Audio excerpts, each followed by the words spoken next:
অন্তত 50 লক্ষ প্রবাসী ভোটার যারা নিবন্ধন করেছেন প্রথমবারের মতো ভোট দিতে পারবেন। অবর্ণনীয় কষ্ট হয় মালয়েশিয়ায় যারা শ্রমিক থাকে তারা দেশে আসতে পারে না, আসলে আর ফিরে যেতে পারে না, কারণ তাদের সিঙ্গেল এন্ট্রি ভিসা দেওয়া হতো। শ্রমঘামে আমরা এই বাংলাদেশটাকে টিকিয়ে রেখেছি। তাদের প্রতি মিনিমাম কৃতজ্ঞতা থাকলে আমাদের এই দায়িত্ব অনেস্টলি পালন করতে হবে যে প্রবাসীদের যেন কোনো রকম দুর্নীতি, হয়রানি, ভোগান্তির সম্মুখীন না হতে হয় যারা বিদেশগামী কর্মী আছে তাদের। স্থানীয়ভাবে আমরা কাতার, ওমান, সৌদি আরব, সংযুক্ত আমিরাত, কুয়েতে অলরেডি ল ফার্ম নিয়োগ করেছি। তারা বাংলাদেশের ইতিহাসে সর্বোচ্চ আজকে যে $30.33 বিলিয়ন রেমিটেন্স এনেছে 2024-25 সালে মধ্যপ্রাচ্যের দেশের বিমানবন্দরগুলোতে ট্রানজিট নিতে হতো। ওখানে অনেক সময় বসে থাকতে আমি সারাক্ষণ শুধু প্রবাসী কর্মীদের দেখতাম। আমার কাছে খুব অদ্ভুত লাগতো, বিস্ময়কর লাগতো যে এইরকম হত দরিদ্র একটা অবস্থা, একটা ভীত চকিত একটা চেহারা নিয়ে এয়ারপোর্টে ঘুরে বেড়াচ্ছে, একটা ব্যাগ হাতের মধ্যে, এর মধ্যে একটা জিনিস পড়ে যাচ্ছে, বারবার ঢুকাচ্ছে, নিজের কাপড় চোপড় সামলাতেও কারো কারো কষ্ট হচ্ছে। এই মানুষগুলা বাংলাদেশকে বাঁচিয়ে রেখেছে। এয়ারপোর্টে এসে কি অবর্ণনীয় অমানবিক তারা ব্যবহার পায়। সারাক্ষণ মনে হতো যে আমার যদি কখনো সুযোগ থাকতো হয়তো ওদের জন্য কিছু করতাম। আমি স্যারের কাছে খুবই কৃতজ্ঞ, স্যার আমাকে সেই সুযোগটা করে দিয়েছেন।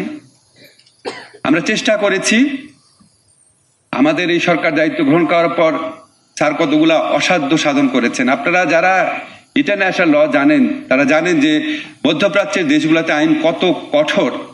স্যার আসার পরপরই আমাদের সংযুক্ত আরব আমিরাতে এবং মধ্যপ্রাচ্যের অন্যান্য দেশে 212 জন যারা জুলাই গণ অভ্যুত্থানের জন্য নিজের জীবিকা, নিজের নিরাপত্তা সমস্ত কিছু তুচ্ছ করে আন্দোলনে এসেছিল, তারা চাকরিচ্যুত হয়েছিল, জেলে ছিল, হয়তো তারা এখনো জেলে থাকতো, হয়তো তারা আরো 5-10 বছর জেলে থাকতো। তার নিজে পার্সোনাল ইনিশিয়েটিভ নিয়ে তাদেরকে ছাড়িয়ে নিয়ে এসেছেন। এরপর আরো যারা 24 জন প্রবাসী বাংলাদেশি ছিল যাদের নিয়ে আমরা কিছুদিন আগে তাদেরকেও ক্ষমার আওতায় এনেছেন। স্যার পার্সোনালি চিঠি লিখেছেন।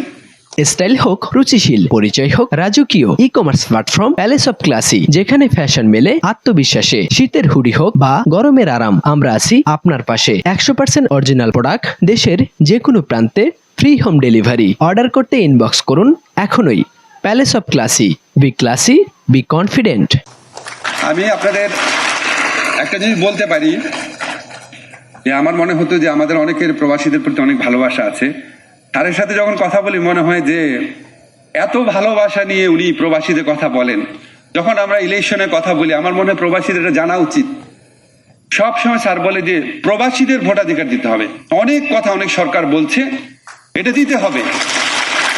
এবং স্যার এইভাবে পারসিস্ট না করলে এটা হতো না। দেখেন কত সরকার কতভাবে চেষ্টা করেছে। আমাদের ইনশাআল্লাহ আমরা আশা করছি অন্তত 50 লক্ষ প্রবাসী ভোটার যারা নিবন্ধন করেছেন প্রথমবারের মতো ভোট দিতে পারবেন। আমি সবার কাছে এই অত্যন্ত আনন্দের সাথে বলতে চাই যে প্রবাসীদের প্রতি গুরুত্ব দেওয়ার যে দৃষ্টিভঙ্গি, সেটা আমরা যখন প্রতিফলন করে প্রথম ঢাকা এয়ারপোর্টে প্রথমবারের মতো, আমরা অনেক রুটিন কাজ করেছি সেগুলি বলতে চাই না, প্রথমবারের জন্য যখন প্রবাসী লাউঞ্জ করলাম তার শুনে খুশি হয়ে স্যার নিজে ওটা উদ্বোধন করেছেন। এটা ছোট জিনিস কিন্তু প্রবাসীরা খুব সম্মানিত বোধ করে যে এত সবার এত প্রিয় একজন মানুষ, জুলাই গণ অভ্যুত্থানের নেতারা যাকে অনেক অনুনয় বিনয় করে বাংলাদেশের দায়িত্ব নেওয়ার জন্য নিয়ে এসেছেন, উনি এতটা ফিল করেন প্রবাসীদের জন্য। তা আমরা আমাদের রুটিন কাজের বাইরে প্রথমবারের মতো কিছু স্টেপস নিতে পেরেছি। অবশ্যই এগুলি যথেষ্ট না। সৌদি আরবের সাথে আমরা প্রথমবারের মতো বাংলাদেশ একটা আনুষ্ঠানিক চুক্তি করেছে। চুক্তি করার সাথে সাথে ওটার ইম্প্যাক্টটা বোঝা যায় না, কিন্তু এটা ভালো ইম্প্যাক্ট অবশ্যই আসবে। আমাদেরকে সৌদি মিনিস্টার আমাকে বলেছেন যে তোমাদের অনেক সরকার অনেক চেষ্টা করেছে, এটা হয় নাই। আমাদেরকে বাংলাদেশি মিশনের মানুষজন বলেছেন পাকিস্তান বা ইন্ডিয়ার সাথে ওই ধরনের কোনো চুক্তি হয় নাই, বাংলাদেশের সাথে হয়েছে। আমরা যাওয়ার পর শুনতাম যে ওখানে আমার সাথে লুৎফে ভাই গিয়েছিলেন। অবর্ণনীয় কষ্ট হয় মালয়েশিয়ায় যারা শ্রমিক থাকে তারা দেশে আসতে পারে না, আসলে আর ফিরে যেতে পারে না, কারণ তাদের সিঙ্গেল এন্ট্রি ভিসা দেওয়া হতো। লুৎফে ভাই আমার সাথে ছিল, আমরা অনেক রিকোয়েস্ট করে এটাকে মাল্টিপল ভিসা করতে পেরেছি। প্রথমবারের মতো মাল্টিপল ভিসা হয়েছে। আমরা শুনতাম প্রবাসী কল্যাণ মন্ত্রণালয় যে আমি প্রবাসী অ্যাপসের মাধ্যমে শত শত হাজার হাজার কোটি টাকা প্রবাসীদের থেকে আদায় করা হতো যারা বিদেশে যাবেন কর্মীদের থেকে। অনেক ধরনের দুর্নীতি হতো, অনেক ধরনের হয়রানি হতো, সেটা বন্ধ করার জন্য প্রাণান্তকর চেষ্টা করেছি। আমাদেরকে IOM অনেক হেল্প করেছে এটার জন্য, আইএলও অনেক হেল্প করেছে এটার জন্য। আমরা সম্পূর্ণ ওভারসিজ এমপ্লয়মেন্ট প্ল্যাটফর্ম নামে সম্পূর্ণ একটা অনলাইন প্ল্যাটফর্ম চালু করেছি। সমস্ত বিদেশে গমন প্রক্রিয়া 100% ডিজিটালাইজ করেছি। এখন ডিজিটালাইজেশন করার কারণে দুর্নীতি হওয়ার, হয়রানি হওয়ার, ভোগান্তি হওয়ার সুযোগ অনেক কমেছে। তারপরও মেশিনের পিছনে তো মানুষ থাকে, আমাদেরকে মনে রাখতে হবে সেই মানুষগুলাকে এই দায়িত্বটা পালন করতে হবে, যে যাদের শ্রমঘামে আমরা এই বাংলাদেশটাকে টিকিয়ে রেখেছি তাদের প্রতি মিনিমাম কৃতজ্ঞতা থাকলে আমাদের এই দায়িত্ব অনেস্টলি পালন করতে হবে, যে প্রবাসীদের যেন কোনো রকম দুর্নীতি, হয়রানি, ভোগান্তির সম্মুখীন না হতে হয় যারা বিদেশগামী কর্মী আছে তাদের। আমরা শ্রমবাজার সম্প্রসারণের জন্য স্যার সবসময় একটা জিনিস গুরুত্ব দিয়েছে, দক্ষ শ্রমিক পাঠানো। এখন এটা তো চাইলেই পাঠানো যায় না, চেষ্টা করতে হয়। স্যার নিজেই এই চেষ্টার সূচনা করেছেন। উনি আমাদের জাপানের ব্যাপারে অনেক পায়োনিয়ারিং একটা স্টেপস দিয়ে আমাদেরকে অনুপ্রাণিত করেছেন। আমরা একটা জাপান সেল গঠন করেছি, ডেডিকেটেড সেল।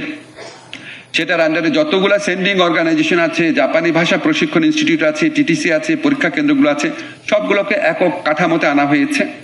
জাপানে আমাদের খুব বেশি কর্মী যায় না, কিন্তু তারপরও এই বছর প্রথম 6 মাসে আমরা 6000-এর বেশি দক্ষ শ্রমিক পাঠিয়েছি। খুব কম নাম্বার, কিন্তু এটা গত যে কোনো বছরের তুলনায় কমপক্ষে দ্বিগুণ বেশি, জাস্ট এর আগের বছরের তুলনায় দ্বিগুণ বেশি। তারপরে আমরা নতুন এই ইটালির সাথে, দক্ষিণ কোরিয়ার সাথে নতুন চুক্তি করেছি। মোট 7টি চুক্তি স্বাক্ষরিত হয়েছে। আমরা বিভিন্ন আমাদের যে ট্রেনিং সেন্টারগুলোতে আছে অনেক ডাইভার্সিভ ট্রেনিং এর ব্যবস্থা করেছি। জাপানি ভাষায়, জার্মান ল্যাঙ্গুয়েজে আমরা দক্ষ ইনস্ট্রাক্টর আনার ব্যবস্থা করেছি। আমরা ব্যাংকিং পর্যায়ে ছোট ছোট অনেকগুলা সংস্কার করেছি। একটা শুধু বলি, আমরা 500 কোটি টাকা থেকে বাড়িয়ে 2000 কোটি টাকা তাদের অনুমোদিত মূলধন করেছি। 500 কোটি থেকে 2000 কোটি। সুদের হার 1% কমিয়েছি, শুনতে কম শোনায়, কিন্তু 1% অনেক বড় একটা ডিফারেন্স মেক করতে পারে যদি এটা ঠিক মতো ইউটিলাইজ করা যায়। আমরা প্রবাসীদের দেখেছি যে তারা অবর্ণনীয় বিভিন্ন আইনগত সমস্যায় ভোগে। আজকে আমাদের যে সৌদি প্রবাসী বোন যে ঘটনা আপনাদের বলে গেল, এরকম অনেক গল্প আমরা শুনি। আমরা তাদেরকে দেশে তো পুনর্বাসনের ব্যবস্থা করছি। এখানে আমি আবার আইওএম আইএলওর কথা বলবো, বিশেষ করে আইওএম এর কথা, যে আমাদেরকে হেল্প করছেন এই রেইস প্রজেক্টের জন্য। এর পাশাপাশি আমরা অন্যান্য দেশে স্থানীয়ভাবে ল ফার্ম নিয়োগ করছি। স্থানীয়ভাবে আমরা কাতার, ওমান, সৌদি আরব, সংযুক্ত আমিরাত, কুয়েতে অলরেডি ল ফার্ম নিয়োগ করেছি। অন্যান্য দেশে সম্প্রসারণ করার চেষ্টা করছি। আরেকটা জিনিস আমরা বারবার ওখানে গিয়ে বলেছি যে আমাদের এখানে যারা ইরেগুলার ওয়ার্কার আছে তাদের যেন রেগুলারাইজ করা হয়। এটা আমাদের শ্রমিকদের অনেক দিনের দাবি, অনেক দিনের প্রত্যাশা।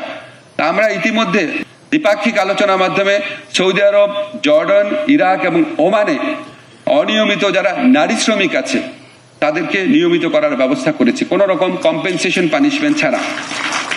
আমাদের অনেক ধরনের কল্যাণমূলক কার্যসূচি নেওয়া হয়। লেবাননে যুদ্ধ অবস্থায়, যখন একটা উদাহরণ দিচ্ছি, লেবানন যুদ্ধ অবস্থায় যখন সবাই স্ট্র্যান্ডেড অবস্থায় ছিল, আমরা প্রবাসী কল্যাণ মন্ত্রণালয়ের মাধ্যমে তাদেরকে নিরাপদে দেশে ফিরিয়ে আনতে পেরেছি। আমরা যে আমাদের ট্রেনিং গুলো আছে এগুলিকে ডাইভার্সিভ করার চেষ্টা করছি। আমাদের খুবই সেকেলে কিছু ট্রেনিং কারিকুলাম ছিল, সেগুলি চেঞ্জ করেছি। ট্রেনিং ইকুইপমেন্ট গুলা চেঞ্জ করেছি। একটা উদাহরণ দিচ্ছি, আমরা 64 টিটিসিতে ড্রাইভিং উইথ অটো মেকানিক্স শীর্ষক একটা নতুন কোর্স চালু করেছি, যেটা যে আধুনিকভাবে যে ড্রাইভিংটা হয় সেই প্রত্যাশাটা মেটাতে পারবে। আন্তর্জাতিক বাজারে এটার চাহিদা আছে।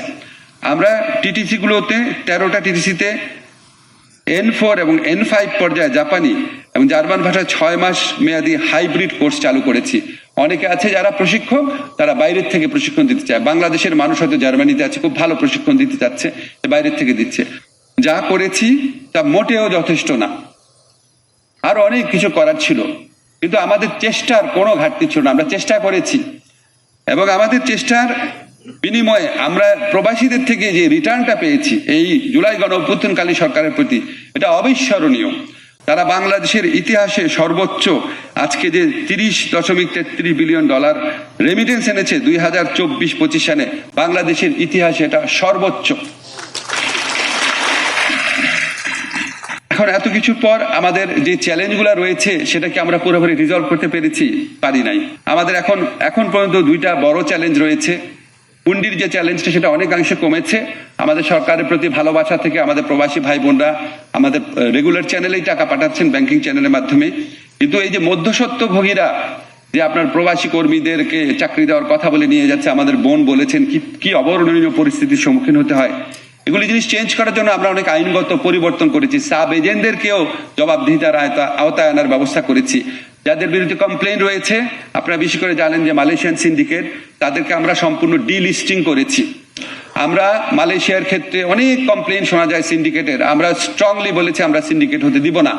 আমরা এখানে প্রবাসী শ্রমিকদের থেকে অবৈধভাবে অনিয়ন্ত্রিত মুনাফা অর্জন করে যে সিন্ডিকেট হয়েছিল সেটা ভাঙার চেষ্টা করেছি, অন্তত হতে দেয়নি এখনো। তারপরে সবকিছুর পরও আমাদের মনে হয় আমাদের আরো অনেক কিছু করার আছে। আমাদের পরবর্তী যে সরকার থাকবেন, তাদের যদি বাংলাদেশের মানুষের প্রতি মিনিমাম ভালোবাসা থাকে, নিজের মধ্যে যদি মিনিমাম ঈমান থাকে, যদি তাদের মধ্যে সত্যি মিনিমাম কৃতজ্ঞতা বোধ থাকে, আমরা যতটুকু কাজ করেছি সেগুলি তো এগিয়ে নিবেনই। তারা আমাদের চেয়ে অনেক বেশি সময় পাবেন, তারা আশা করি আরো অনেক বেশি ব্যবস্থা গ্রহণ করতে পারবেন।